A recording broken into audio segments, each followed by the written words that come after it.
Bueno, buenas tardes. Mi nombre es Hernán Monteoca, junto con Patricio Gatti y Ezequiel Gali. Vamos a estar hablando del preoperatorio, haciendo hincapié en un caso clínico.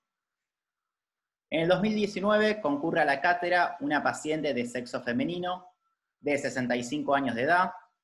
El motivo de la consulta, la paciente manifiesta que tenía dolor en una pieza dentaria, refiriéndose a la pieza 2.2.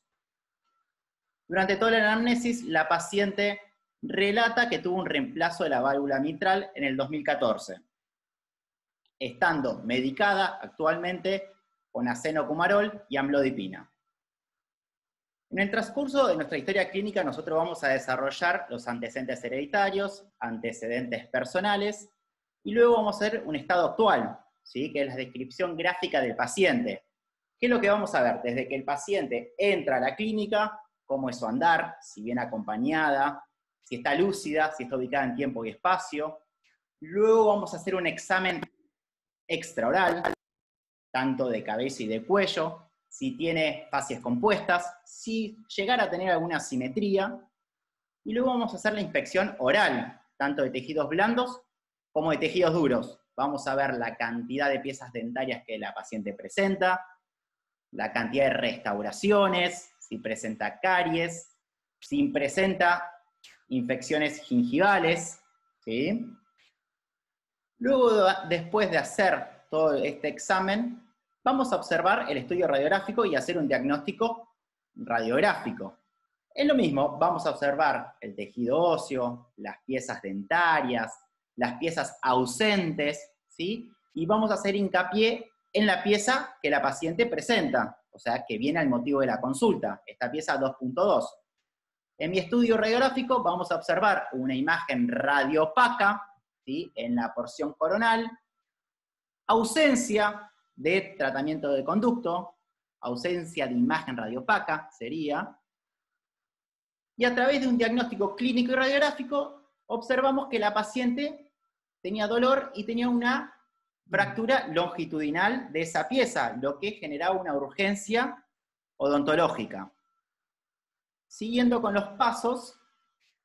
Bueno, vamos a recordar los diferentes medios de clasificación que tenemos para el preoperatorio. Podemos hablar del preoperatorio mediato y del preoperatorio inmediato. Dentro del preoperatorio mediato, recordamos que es desde el primer contacto con el paciente hasta 24-48 horas antes de la operación.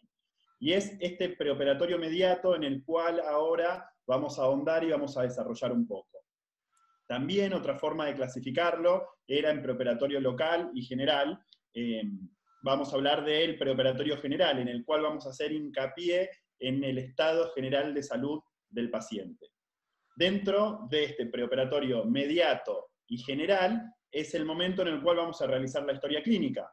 La historia clínica va a consistir, vimos que tenía diferentes ítems, uno de ellos era la anamnesis. Es muy importante este punto, el de la anamnesis, porque es en el cual nosotros vamos a recabar un montón de información que a nosotros nos va a condicionar nuestra terapéutica. En este caso, en la anamnesis, es en el momento en el cual la paciente nos relata que presenta una válvula protésica cardíaca. Nosotros debemos orientar nuestro interrogatorio a la información que queremos saber. En este caso, al saber que la paciente presenta una válvula protésica cardíaca, vamos a orientar ese interrogatorio acerca de qué medicación toma. En general, estos pacientes se encuentran anticoagulados, esta paciente manifiesta estar anticoagulada con acenocumarol, que es una medicación anticoagulante, inhibidora de los factores vitamina K dependientes. Y esto es importante porque, como vamos a ir viendo ahora a medida que avancemos en el caso, va a tener una injerencia y nos va a condicionar en lo que es nuestro tratamiento local. Otro punto importante que teníamos en la confección de la historia clínica eran los estudios complementarios.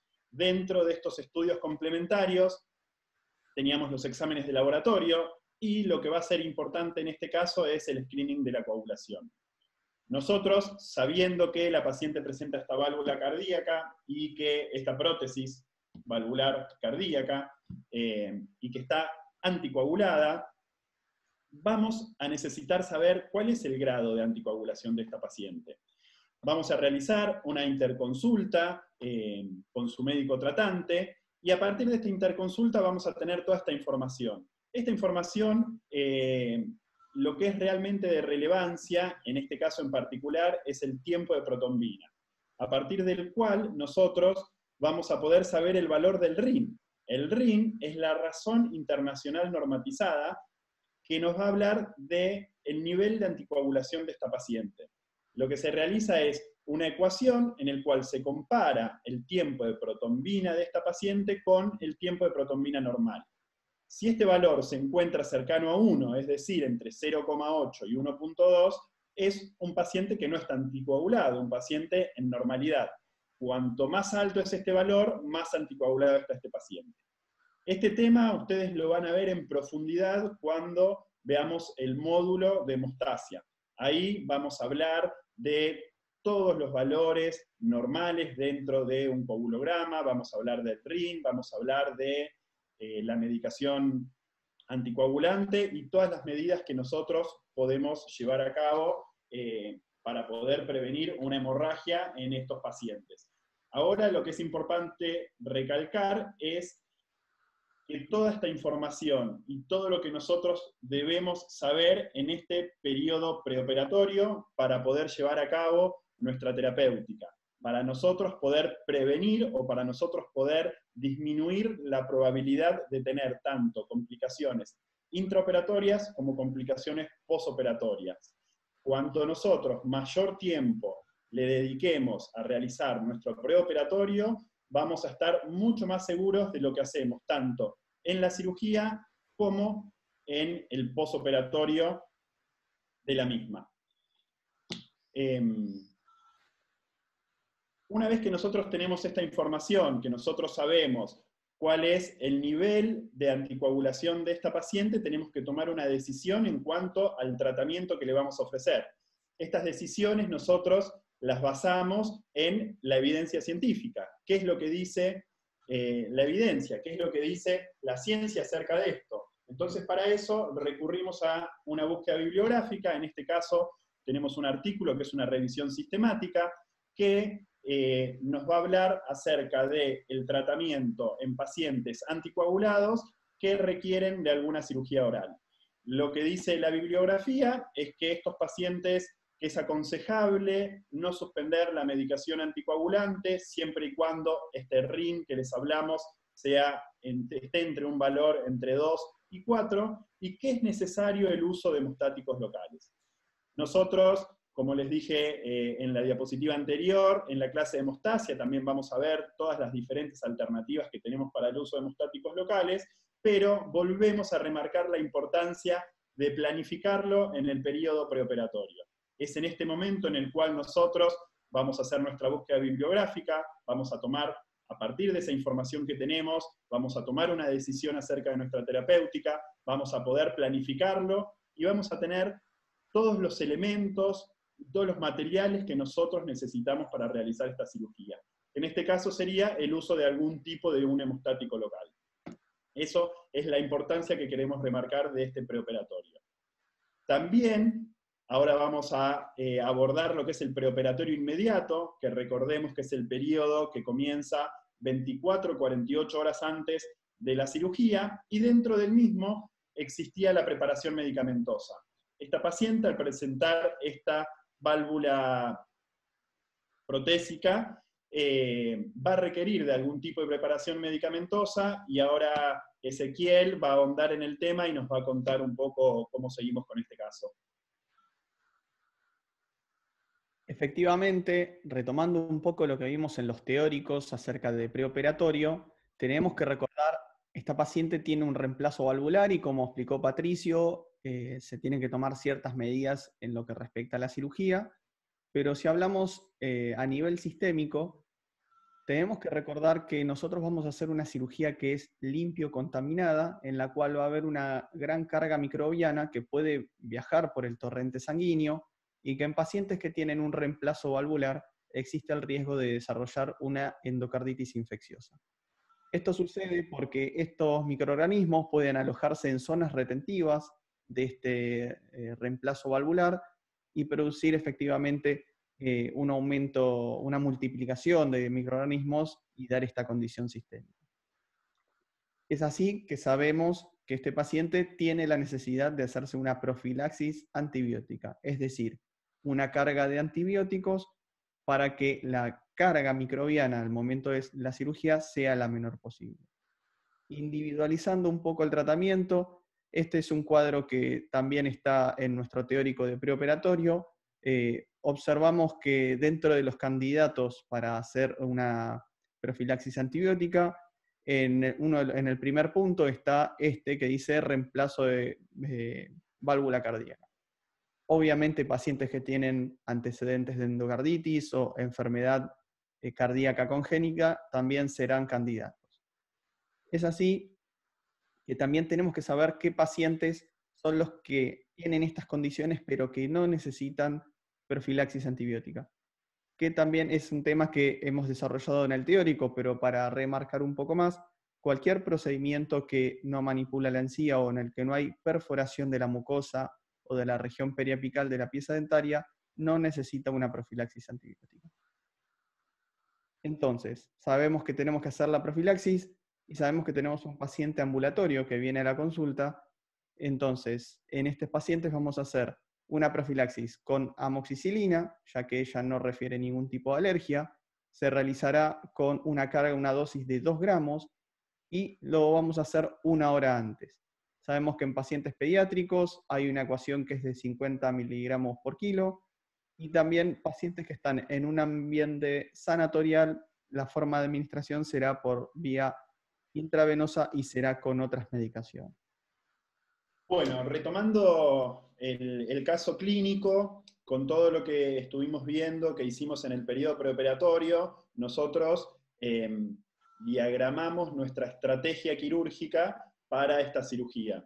Acá en esta secuencia de fotos vemos la técnica quirúrgica que desarrollamos y que realizamos, la cual consistió en realizar la extracción dentaria y el uso de un hemostático local. En este caso, utilizamos el subgalato de bismuto, que les vuelvo a repetir, que lo van a ver en profundidad en la clase de hemostasia, y luego realizamos una sutura de la herida, y con esto nosotros nos aseguramos, o mejor dicho, disminuimos las probabilidades de tener alguna complicación hemorrágica, tanto intraoperatoria como postoperatoria, en este paciente, a partir del riesgo previsible que existe por estar anticoagulada.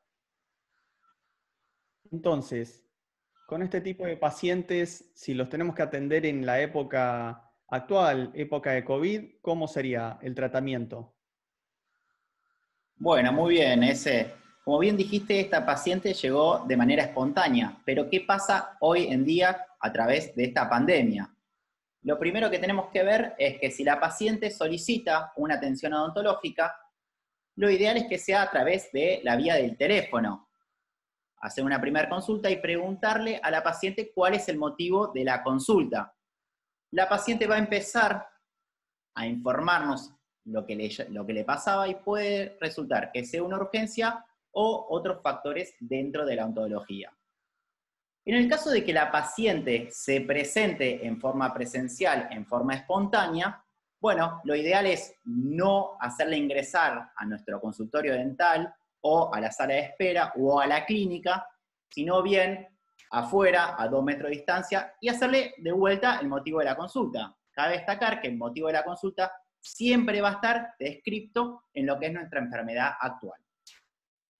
Esta paciente relataba una urgencia, ¿sí? Dolor en la pieza 2.2, que tiene una fractura longitudinal. Si nosotros podemos describir bien qué es una urgencia, identificarla, vamos a hacer lo que es nuestro triage, nuestra primera etapa. ¿Qué sería? Hacerle preguntas a la paciente. ¿Tuvo fiebre? ¿Tos? ¿Dificultad a respirar? ¿Dificultad a tragar?